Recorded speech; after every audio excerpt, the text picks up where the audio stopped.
ഞങ്ങൾ ഭക്ഷിച്ചതായ നിന്റെ ശരീരവും ഞങ്ങൾ പാനം ചെയ്ത് പാപരിഹാരം തിരുരക്തവും ഞങ്ങളുടെ ശിക്ഷയ്ക്കോ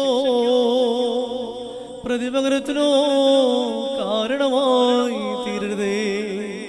പിന്നെയോ ഞങ്ങളെല്ലാവരുടെയും ജീവനും രക്ഷയ്ക്കുമായിട്ട് ഭവിക്കുമാറാകണമേ.